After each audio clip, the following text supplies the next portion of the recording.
할렐루야. 하나님의 크신 사랑이 이 새벽에 우리 가운데 가득한 줄 믿습니다. 오늘 우리는 누가복음 4장 1절로 13절의 본문을 가지고 1월 9일 토요 특별 새벽 기도에 하나님의 말씀을 함께 나누도록 하겠습니다. 오늘 본문은 공생애를 준비하신 예수님의 두 번째 사건, 즉 세례를 받으신 직후에 성령에 이끌려 광야에서 40일 동안 금식하셨던 사건입니다. 그리고 그 이후에 마귀에게 세 가지의 시험을 받으신 것, 그것이 오늘 본문의 전반적인 내용입니다. 사랑하는 성도 여러분, 우리는 이 말씀을 너무나도 잘 알고 있습니다. 많이 들었고 또한 이 말씀을 의지하여서 여러 시험을 이겨내려고 몸부림친 적도 많이 있습니다. 저는 이 말씀을 보면서 다시 드는 생각이 이거였습니다.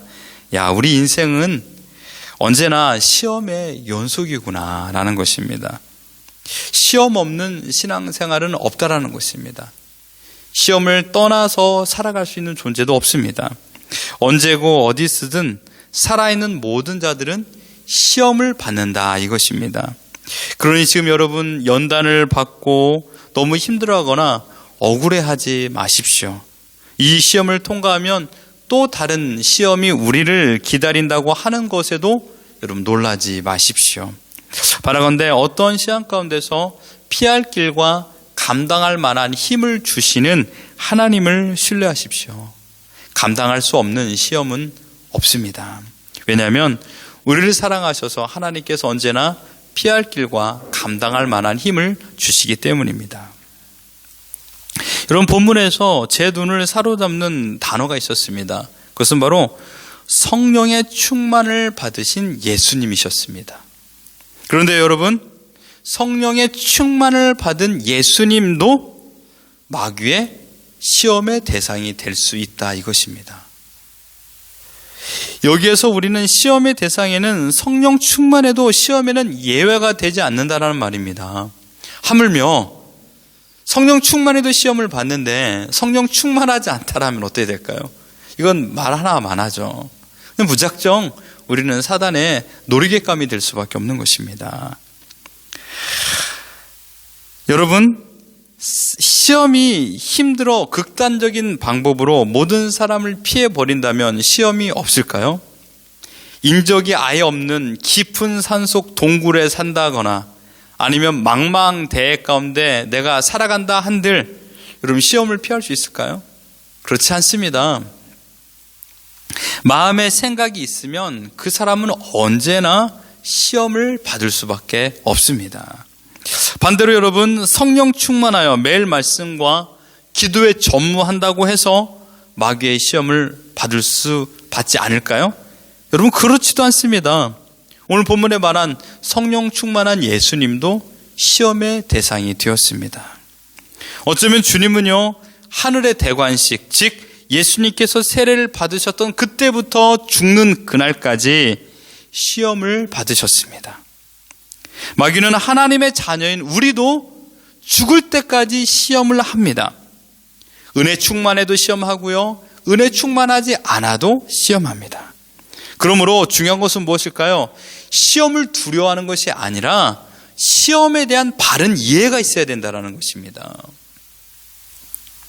시험은 말 그대로 사단으로부터 이끌림을 받는 유혹입니다. 템테이션이죠. 또한 하나님께서도 우리를 신앙의 성장을 위해서 테스트할 때도 있습니다. 이것은 트라이얼입니다. 그러니 여러분 템테이션과 트라이얼을 잘 구분하셔야 됩니다. 트라이얼은 무엇입니까? 하이스쿨 학생이 대학에 들어갈 때 보는 시험이죠. 테스트입니다.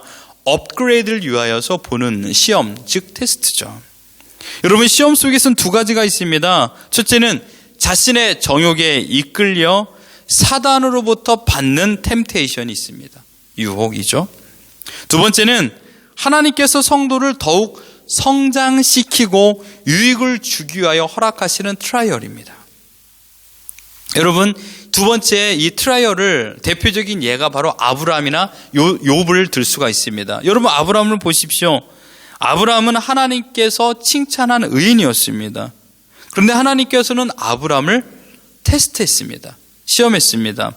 여러분 그 아브라함을 테스트했던 하나님이 그를 괴롭히고 멸망시키기 위한 것이었습니까? 목적이요? 아닙니다. 오히려 그의 믿음을 알아보고 그의 믿음을 더욱더 성숙하게 하기 위한 것으로 인하여서 하나님께서는 그를 테스트했습니다. 아브라함의 유익을 위해서입니다. 그러므로 마귀의 시험, 마귀의 유혹은 파멸하는 것이 목적입니다. 안 좋게 끝이 납니다. 다툼이 일어납니다. 마음의 미움이 생깁니다. 이것은 100% 마귀가 우리에게 주는 겁니다. 반대로 하나님께서 하시는 연단은요, 나를 돌이켜보게 합니다. 나를 성숙하게 만듭니다. 하나님의 뜻이 무엇인가를 생각하게끔 합니다. 내가 무엇을 잘못했는가를 돌이켜보게 합니다. 결국은 어떻게 될까요? 하나님의 뜻에 내 마음을 드리게 되는 것. 이게 바로 하나님께서 우리를 연단하는 것입니다. 여러분, 템테이션과 트라이얼은 언제나 우리 앞에 있습니다. 하지만 거기에 내가 선택하는 것을, 내가 무엇을 선택하느냐에 따라서 나의 육신의 정욕과 안목의 정욕과 이생의 자랑 가운데서 선택하면 그것은 템테이션이 되는 것이고, 그 가운데서 하나님을 더욱더 의지하는 마음, 내가 내 마음을 뺏기지 않으리라, 내가 더욱더 하나님 앞에 내 마음을 드리리라 라는 것을 생각하게 된다면 그것은 트라이얼이 될 수 있는 것입니다. 그렇다면요, 오늘 본문에서 마귀가 예수님을 유혹했던 거, 테스트했던 세 가지는 무엇입니까? 어쩌면 지금 이 시대를 살고 있는 우리에게도 동일한 시험이라고 저는 생각합니다. 자, 마귀는요, 가장 절박한 문제를 통하여 우리를 유혹합니다. 자, 오늘 본문의 말씀을 한번 보겠습니다. 예수님이 광야에서 시험을 받으실 때는요, 아주 절박한 상황이었습니다. 2절에 보면 이렇게 말하고 있죠. 이 모든 날에 아무것도 잡수시지 아니하시니 날수가 다함에 줄이신지라. 예수님은 지금 40일 동안 금식하며 기도하시며 육신의 줄이심을 경험했습니다. 하늘의 대관식을 마치시고 예수님께서는 인류를 구원하기 위한 위대한 사명을 감당하기 이전에 하나님과 특별한 교제를 나누기를 원했습니다. 이때 예수님께서는요, 하나님과 교제하는데 방해가 되는 것들, 특별히 이 먹는 것까지도 포기하며 하나님과 깊은 교제를 나누었습니다. 당연히 육신은 절박한 상황이 되었죠. 육신의 절박한 상황에 마귀는 3절에 이렇게 말합니다. 마귀가 이르되 만일 하나님의 아들이거든 이 돌들에게 명하여 떡이 되게 하라. 마귀는요, 예수님이 인성을 지니고 있는 것을 알고 있습니다. 그리고 인간의 가장 큰 약점, 가장 큰 욕구, 육체적인 욕구, 먹는 것을 자극하여서 예수님을 유혹했습니다. 여러분, 마귀는요, 얼토당토 않는 것으로 유혹하지 않습니다. 언제나 현실적으로 틀린 말을 하지 않습니다. 언제나 비스무리한 이야기를 하죠. 지금 꼭 필요한 것을 선택해라. 타협하라 라고 말하고 있습니다. 야, 너가 지금 죽게 생겼는데, 너가 지금 일을 하지 않으면 죽게 생겼는데, 야, 주님도 이해해. 괜찮아. 해. 라고 말하면서 우리를 유혹합니다. 여러분, 주님은 줄이신 배를 채우기 위하여서 돌을 떡으로 만들 수 있는 능력을 가지신 하나님의 아들이십니다. 이 유혹은 하나님의 뜻에 불순종하라는 음모가 숨겨져 있습니다. 예수님은요, 이 땅에 자신의 뜻을 이루기 위하여 오신 분이 아닙니다. 아주 중요한 말씀입니다. 오직 하나님의 뜻을 이루기 위하여 오신 분입니다. 살리기도 하시고 죽이기도 하시는 것이 하나님의 주권에 달려 있습니다. 내가 선택하는 것이 아닙니다. 예수님은 철저하게 이 하나님의 주권에 순종하는 이 말씀을 하신 겁니다. 우리도 마찬가지입니다, 여러분. 인생을 살리기도 하시고 죽이기도 하시는 것이 하나님입니다. 내가 지금 떡을 취하여서 먹어야 사는 것이 아니라 떡을 먹는다 한들 생명과 죽음을 결정하시는 분은 하나님이십니다. 이 사실 여러분 믿기를 바랍니다. 또 한 가지는요, 이 세상에서 가장 중요한 것은 떡입니다. 떡이 의미하는 것은 현 시대 바로 돈이죠. 여러분, 이 경제 제일주의 얼마나 중요합니까? 인생사에서 가장 쉽게 하나님을 떠나는 원인, 마귀가 가장 쉽게 우리를 유혹하는 것, 그 주제, 그 대상이 무엇입니까? 바로 돈으로 우리를 유혹합니다.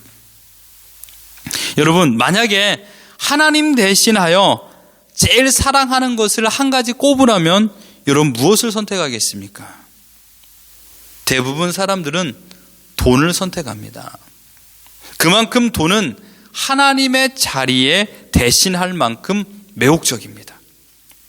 이 시대에 돈만큼 강한 힘을 가진 것은 없습니다. 그래서 마귀는 떡, 곧 돈만 있으면 모든 것을 해결할 수 있다라고 우리를 유혹하고 있습니다. 그런데 주님의 생각은 어떠했습니까? 마태복음 4장 4절, 오늘 본문에 말한 것처럼 비슷한 말이죠. 이렇게 말하고 있습니다. 예수께서 대답하여 이르시되 기록되었으니 사람이 떡으로만 살 것이 아니요 하나님의 입으로 나오는 모든 말씀으로 살 것이라. 아멘.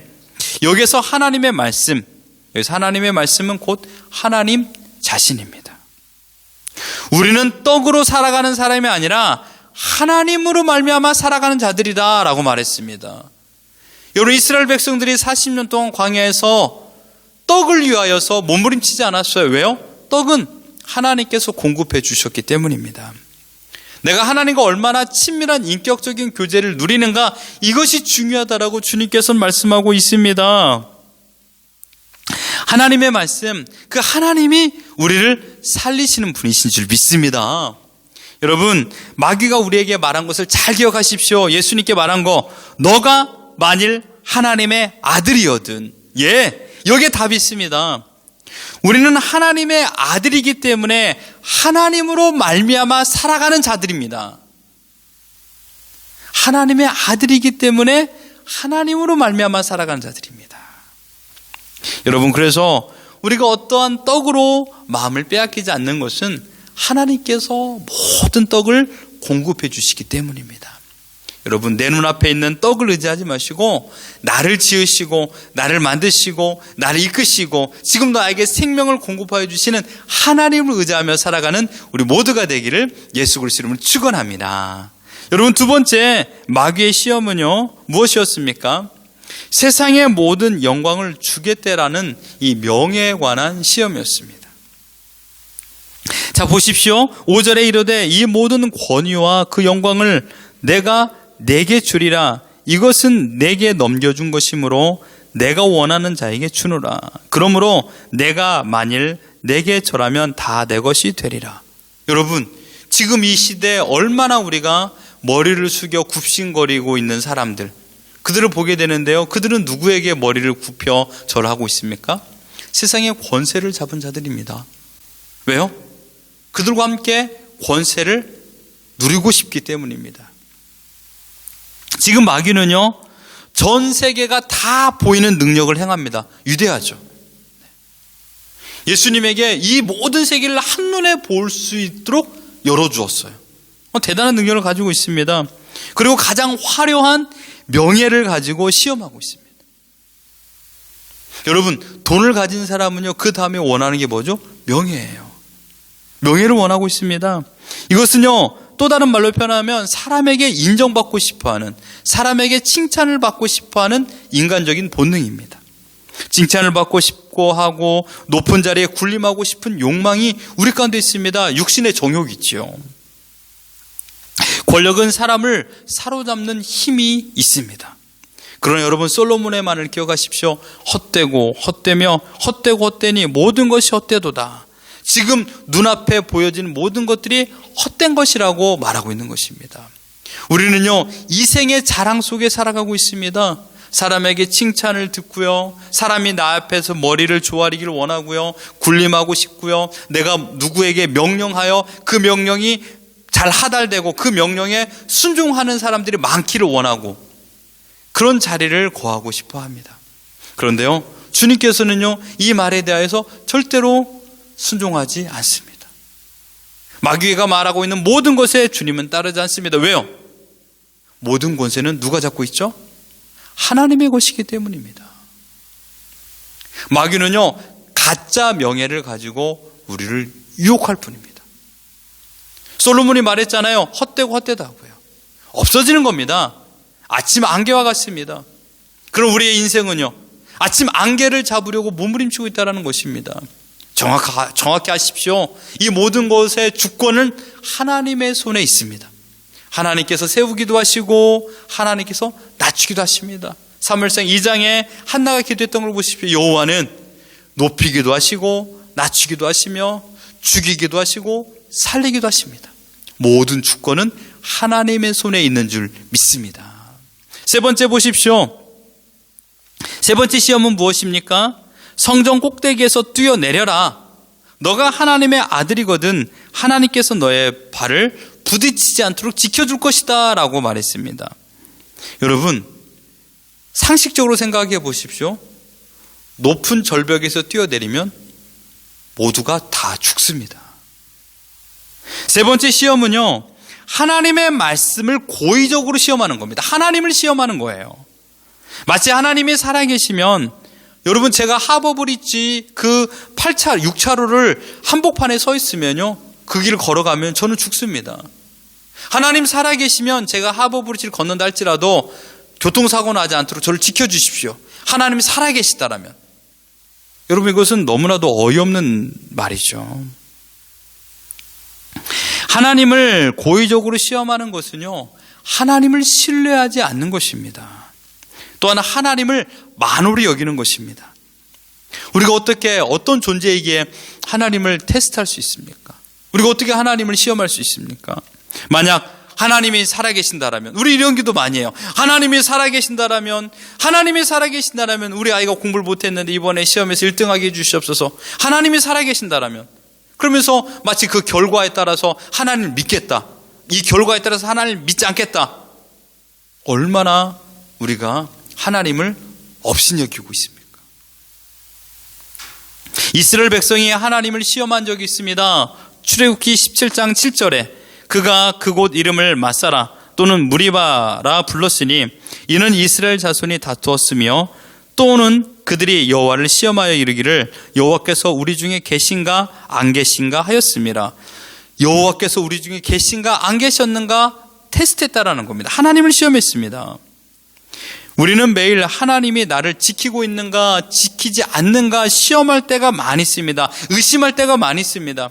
하나님 정말 살아 계셔? 하나님 정말 나를 사랑하고 계셔? 하나님 나를 지키고 있는 거야? 라고 의심할 때가 많이 있습니다. 그러나 여러분, 성경은요, 언제나 동일한 주제를 가지고 변함없이 우리에게 말합니다. 우리를 사랑한다고요. 그 대표적인 것이 로마서 8장 39절입니다. 높음이나 깊음이나 다른 어떤 피조물이라도 우리를 우리 주 그리스도 예수 안에는 하나님의 사랑에서 끊을 수 없으리라. 우리를 끝까지 사랑하신다라고 약속하여 주셨건만 우리는 어떻습니까? 우리의 믿음 없음으로 인하여 우리의 현실에 내가 원하는 대로 되지 않는다라는 이유 때문에 하나님을 의심하며 더 나아가 하나님을 시험할 때가 많이 있습니다. 사랑하는 성도 여러분, 주님께서 말했습니다. 주 너의 하나님을 시험하지 말라. 우리는 결코 하나님을 시험할 수 없는 존재들입니다. 하나님의 말씀을 믿을 뿐이죠. 하나님이 이 말씀이 정말 살아있는 말씀인가 우리가 어떻게 점검할 수 있겠습니까? 하나님께서 나를 사랑하신다라는 이 말씀을 믿는 겁니다. 사랑하는 성도 여러분, 마귀가 아무리 힘있게 우리를 겁박하고 유혹한다 할지라도 오늘 본문을 자세히 보십시오. 마귀가 예수님을 성전 꼭대기에 세울 수는 있습니다. 그리고 보면서 위협할 수가 있어요. 유혹할 수도 있습니다.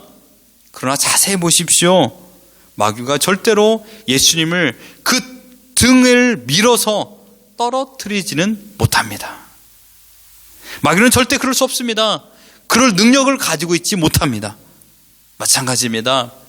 오늘도 마찬가지입니다. 우리의 현실의 문제로 하나님을 배반하라고 합니다. 명예를 위하여 하나님을 떠나라고 합니다. 하나님을 시험하라고 합니다. 육신의 정욕과 안목의 정욕과 이생의 자랑을 가지고 살라라고 우리를 유혹합니다. 그러나 여러분, 결코 우리를 해할 수 없다라는 사실입니다. 내가 그 유혹을 빠져서 그 유혹을 선택하여서 하나님을 시험하고 하나님을 떠날 수 있지만 결코 우리를 뒤를 밀어가지고 우리 등을 밀어가지고 우리를 죽일 수 없습니다. 왜냐하면요, 우리는 하나님의 자녀이기 때문입니다. 요한일서 5장 18절 이렇게 말하고 있습니다. 하나님께로부터 나신 자가 그를 지키심에 악한 자가 그를 만지지도 못하느니라. 아멘. 우리를 결코 만지지도 못하게 하나님께서 지켜주시고 있기 때문입니다. 중요한 것은 무엇입니까? 지금 이 시대에도 성령 충만하고 열심히 기도하고 하나님의 말씀을 본다 할지라도 우리는 사단의 유혹에서 피할 수 없다라는 사실입니다. 하물며 우리가 성령 충만하지 않고 하나님의 말씀이 내 중심에 거하지 않는다라면 어떻게 될까요? 우리는 속된 말로 사단의 밥이 되는 것이죠. 제일 중요한 것은 오직 우리의 눈을 하나님께만 집중하는 것입니다. 그리고 언제나 주님의 말씀을 기억하는 것이며 하나님의 사랑을 사모하고 하나님께서 주시고자 하는 말씀이 내 안에 충만하도록 내 마음을 하나님께 드리는 것입니다. 나를 돌이켜보는 겁니다. 하나님의 뜻을 소중히 여기고 있는가? 말씀의 인도에 내가 순종하며 살기를 다짐하고 있는가를 매일마다 점검하는 것입니다. 육신의 정욕, 안목의 정욕, 이생의 자랑은 엄청난 힘을 가지고 있습니다. 우리가 보기에도 혹할 정도로 아름답게 보입니다. 그러나 그들이 나를 장악하지 못하도록 철저하게 나의 마음을 경계하셔야 됩니다. 오늘 본문에 우리의 찬양을 불렀던 것처럼 세상의 유혹과 세상의 시험이 너무나도 많은 현실 가운데 있습니다. 무엇이 우리를 지킬 수 있겠습니까? 주님께서 말씀으로 마귀를 멸하신 것처럼 동일하게 우리도 말씀을 나의 중심에 모시고 살아갈 때 비로소 우리는 참된 평안과 안식과 승리를 경험할 줄 믿습니다. 이 모든 것은 나의 능력이 아닙니다. 내가 마귀를 이기는 게 아닙니다. 오직 예수 그리스도 그 이름의 능력, 하나님의 말씀만이, 즉 하나님만이 마귀를 이기는 능력을 가지고 있습니다. 우리는 철저하게 하나님만 의지하고 하나님께서 주시는 피할 길과 감당할 만한 힘을 의지하고 사십시오. 나를 의지하지 마십시오. 나의 경험을 의지하지 마십시오. 오직 하나님의 말씀이 무엇을 말하고 있는가를 바라보고 그 하나님을 따라 살아가는 우리 모두가 되기를 예수 그리스도 이름으로 축원합니다.